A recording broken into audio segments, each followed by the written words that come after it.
wrote quite a bit of stuff, so I'm just gonna say it, and I'm just gonna say stuff and try and get through some of the stuff that I wrote. And some of it has to do with light and sound, and I was thinking about sound, pretty much the sound of our own voice in our own head. And what is this sound trying to do? It's actually trying to guide us to the light of perception. And the ego voice is deception, but when we have access to the light of our perception, then we're not trapped in that deception. Yet at the same time, it's not really deception, because it's trying to move us towards that which we want to see, because we don't want to see those thoughts. And those thoughts are trying to move us towards something else. And then we think by focusing those thoughts, we're going to find that something else. But it's not actually that. That sound wants to see, which is actually receiving the light, perceiving the light, and giving voice to a different sound. And we think thoughts create things, but really I feel like thought, as in sound, is what steers us. It's our steering wheel. And it doesn't necessarily create things, but it steers us towards that. And we're seeing that which we're thinking about. It's making that salient. So the light isn't salient because we have all this sound in our head. And the sound in our head is what's dulling our sensitivity. And it's difficult to see beyond these sounds, these soundscapes of the ego. When we see something new, sometimes that's when we have an experience of awe. And Jason Silva says that's when we have to rearrange our mental models or our thinking in order to capture that new thing that we saw. But imagine if we were seeing new things all the time, we wouldn't really need mental models, because we would just be in connection with that which we were seeing in the moment. We wouldn't really have time to make up mental models about it. So with mental illness, we're actually pathologizing this sensitivity to seeing beyond the ego, which we translate into the ego because we don't know how to see and act. So if we have this state of empathy, yet we don't know how to translate that empathy into altruism. Empathy is sort of this passive state, whereas altruism implies empathy a lot of the time, but it's an active state. So if we're able to make our sensitivity and our empathy altruistic, then we're not necessarily going to be turning these perceptions against ourselves as a way to try to understand that we are perceiving pain and suffering. And in the same way, these soundscapes in our mind are preventing us from seeing too much. Because if we saw more than just our ego thoughts, if we saw beyond our ego thoughts, if we saw beyond ourselves, we would feel that, and then we might actually have to do something about that which we see. So the perceptive, sensitive state is an active state. It's a state of action. And when you think about the way we're programmed to be passive and just consume our entertainment and not really create. And when we get into this state of perception, our brains actually run on light instead of sound. They're fueled by the light of perception instead of the sound in our head, and that's a waste of energy. Sound vibration is slower and it's noise compared to the high speed vibration of receiving the nutrition of light perception and not the sound of deception. And that's the thing, when we see, we don't know what to do with our perceptions. In self-dialogue, I'm giving voice to some of my perceptions. And maybe some of us that are just that sensitive are actually healers, because we can see things and give voice to them and perhaps heal them when other people don't necessarily see those patterns. Or if we don't see something, it's difficult to act on it, to resolve it. So it's the language of perception instead of the language of programming. And if we can perceive that we're programmed, that's what undoes the programming, and not adding more programming and more habits and more how-tos and more 1, 2, 3s and everything like that. And I feel like our empathy, people that are sensitive, people that are often labeled, the empathy gets turned into thought, usually against oneself, as a way to sort of speak to the suffering one is perceiving, perhaps. And the volume is turned up, because if it was just sensed as one's so-called normal thought process, then it would just be normal. There's no warning sign that there's something happening, there's something going on, there's something that needs help and healing, or listening, or witnessing, or anything like that. But imagine if we can turn our empathy into altruism instead of thought, because so much of so-called mental illness is thought disorder, but really all of thought is disorder. And that's something that Krishnamurti says. Not that there's some healthy thought. And I feel like by turning our empathy into altruism, we can outgrow stigma. Because if we have this empathy and this sensitivity, it's a gift to perceive some things that do need healing and be able to give voice to that and move towards acting in a way that resolves some of it. And I got an email from the Healing Voices movie, and they had a sentence in there that said, "A chance to restore a sense of our shared humanity through intentional dialogue." And what struck me was that this sense, this map conscious sense, this trans conscious sense, this altruistic, empathetic, highly sensitive sense is actually a sense of our shared humanity. So to me, the sense of our shared humanity is being restored, but it can be acknowledged and amplified and unfolded through this intentional dialogue. That sense has become awakened, but what is it that that sense is going to unfold if we're able to understand it? I don't even want to say use it, because to me it feels like we have this empathy, but we're not understanding it. And because we're not understanding it, it's being pathologized. And because it's being pathologized, it's turning into this personal, isolating problem that gets us to focus on ourselves, when really we're sensing out something other than ourselves that's calling us to act on that. But we don't have that capacity, but we can awaken that capacity more through dialogue with each other. Talking not just about this sense of shared humanity, but what is this sense of shared humanity wanting us to see and say and heal? And I was listening to a talk with Krishnamurti, and he said that insight changes the nature of the brain itself. And that implies some kind of neurogenesis or neuroplasticity, insight, perception. While I'm traveling, I'll be missing out on some different committees I could be on for mental health, and one of them's for a new hospital that'll be built here with a psych ward, and I feel like I would like to participate, but in a way, going away and not participating is sort of like saying, I've participated in mental health for 2 years, speaking, committees, peer support, so many different things.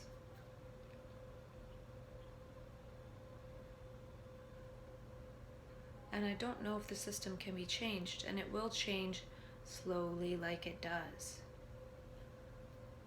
But I feel a bigger change can happen individually.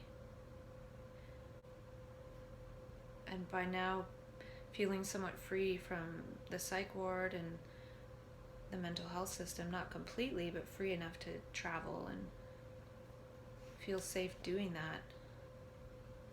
I think that's huge, because so many of us that get labeled probably think that we can never do that again. So I think by doing that, instead of going to meetings about creating a new psych ward, I'm living my life from a vantage point of transcending the psych ward. And if I can do that and share that, I would feel happier being able to show that that's a possibility for other people. Not the possibility of a better psych ward, which will happen over time slowly, but the possibility of not needing the psych ward. Not feeling like one has to live within a 10-minute ambulance ride of the psych ward. So thought creates thoughts, and vision creates insight, and perception and insight is new and therefore creative. I don't know if I talked about this, but I realized the other day how much I'm going to miss everyone here. Not that I wasn't aware of that, but I became acutely aware of it. And I was reading Steve Pavlina's blog, and he had some questions for decision making, and one of them was, what would my best self do? And my best self would definitely go on this journey. I went on this journey 6 years ago in the state of mania, though I didn't feel like I was in the state of mania when I went there, likely because the place was so high energy that it just resonated with that I wasn't manic at all. Even though everything was magical and beautiful and perfect, I didn't feel manic because it just resonated with the place I was in. But when I came back to where I live, it's not the same energy level. It's just not. And so I was still in the energy level of the place I was in, and I came back here, and that distance between where I was and the energy level of this place, you can think of Rupert Sheldrake's morphogenetic fields, it made me seem manic because I was at such a high level compared to the energy of this place.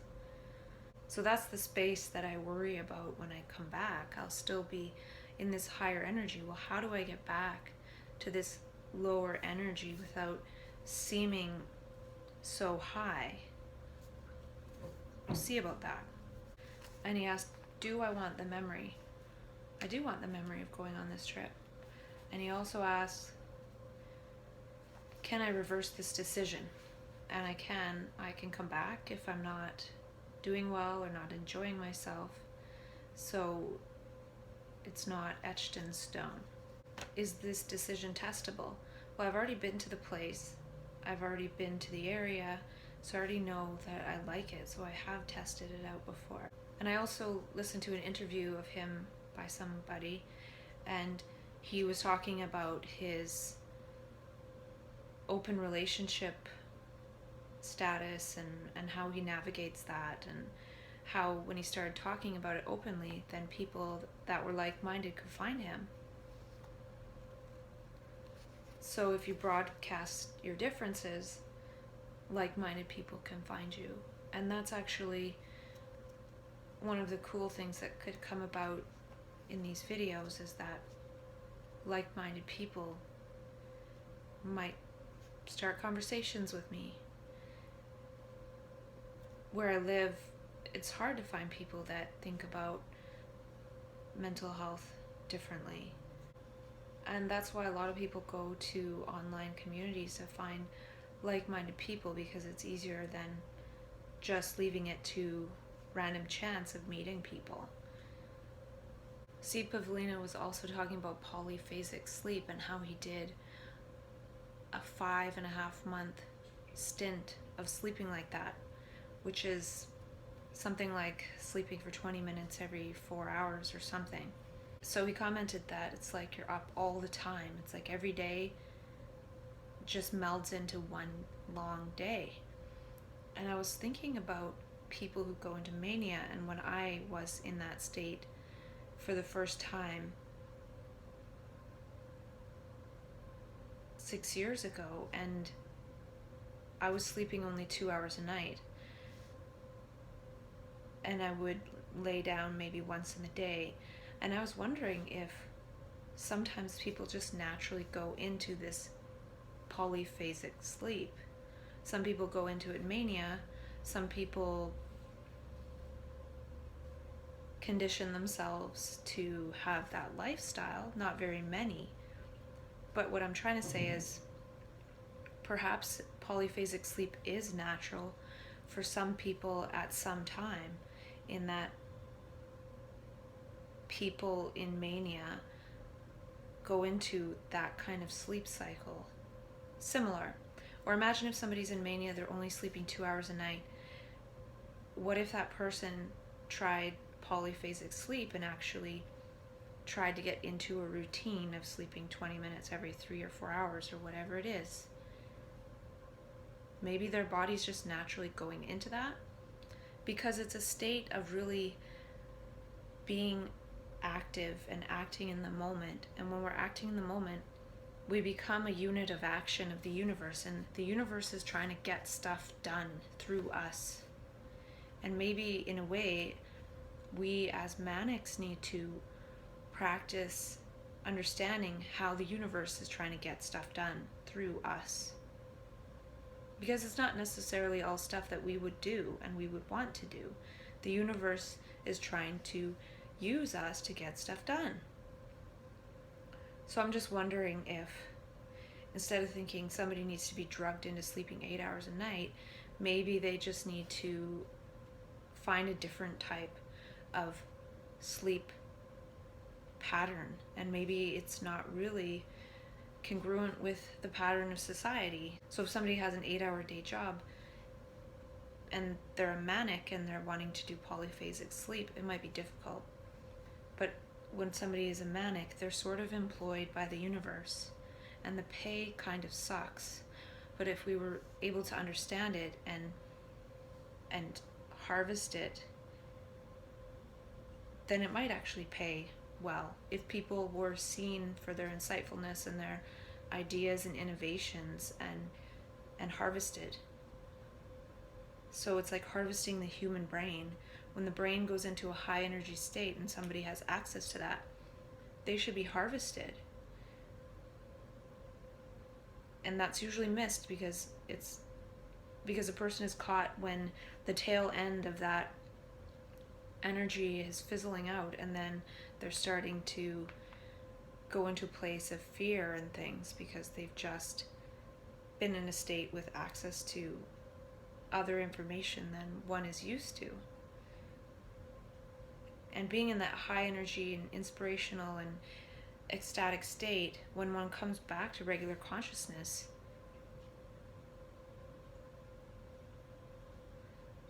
that contrast makes it fearful.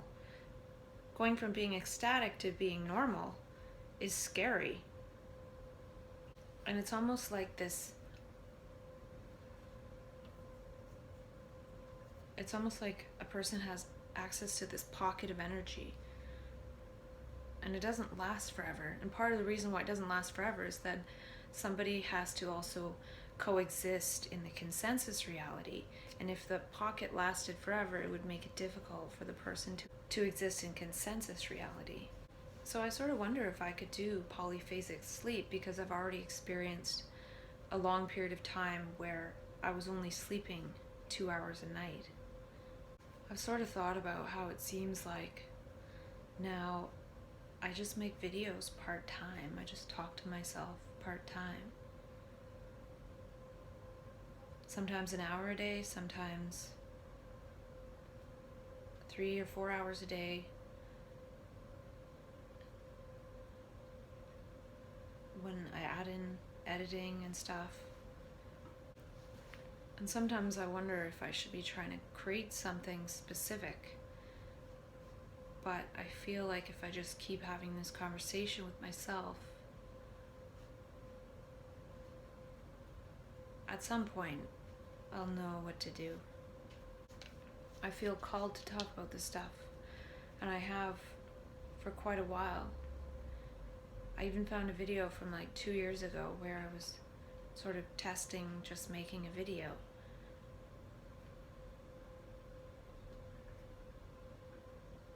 And little bits here and there, but it wasn't until June of 2016 that the conversation really started.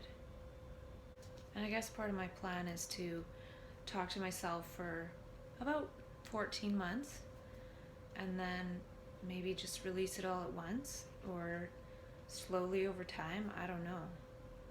The slowly over time might be interesting if I make a video that is about a year later from that same point and release those two at the same time. Or I could do that but create videos for 2 years, and then I'd have year 1 and year 2 and just see the comparison. And it could be good to do that because I started to make videos shortly after my bad psych ward experience. And then I had a crisis and I managed to stay out of the psych ward, and that was 8.5 months later. And so now it could take 8.5 months to find out if I'm able to not have a crisis for 8.5 months. And if I do, how do I manage that crisis? And I do kind of want to document more of it because I was a little bit apprehensive to do so the last time. So I guess what I'm saying is the self-dialogue is one thing, but the actual things that happen in life that I'm hoping the self-dialogue will heal or help with happen slowly. So I feel that the self-dialogue did help me have the strength to avoid going to the psych ward. And now I'm wondering if through self-dialogue I've talked myself out of working so much in the mental health system. So now this next period of time is sort of being embodied and living somewhat in flow, living somewhat like a manic would, instead of working in mental health, just living as a manic.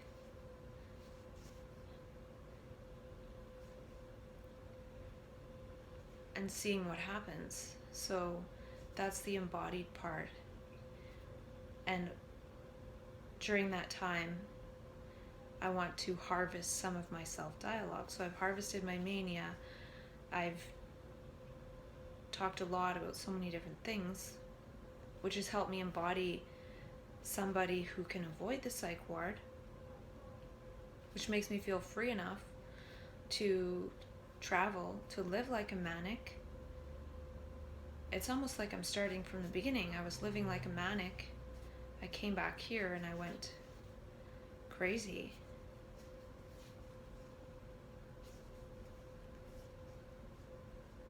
And Adam Grant in his TED Talk also talked about be a successful giver, and that success is about contribution.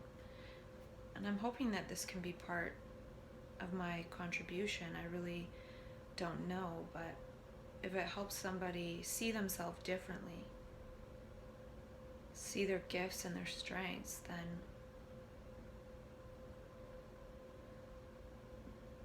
that's amazing. And it's my dream and hope that one day a person like me who gets labeled won't have to talk to themselves for a whole year in order to talk themselves out of what they've been told and what unfolded as a result of that.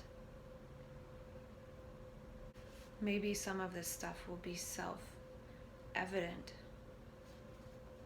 at least to people who experience being labeled.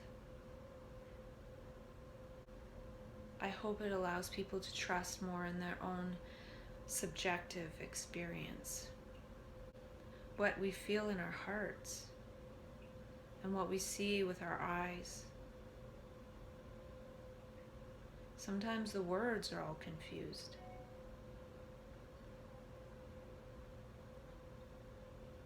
And that's the thing, this is more about intuition and gut instinct and sensing than logic. That's why when we get connected with these states, we're acting irrational and illogical because we're sensing things beyond logic. So the fact that we're acting irrational and illogical just shows that we're connected with something beyond logic. It's the language of the heart. And when the heart is disturbed, then we seem to be disturbed.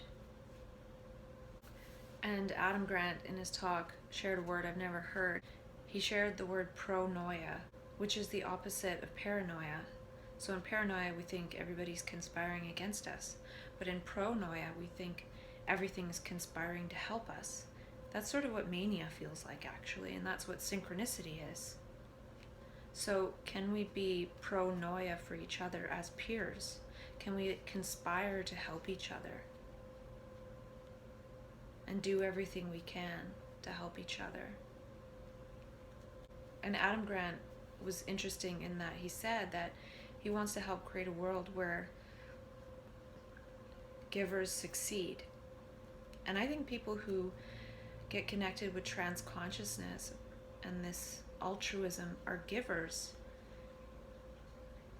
but we don't actually know how to give our gifts, and we don't know how to be altruistic, even though we've connected with that sensitivity and empathy. So I would hope that he would help people that have been labeled with mental illness become successful givers, because mania is like an extreme attempt to be an incredibly amazing giver.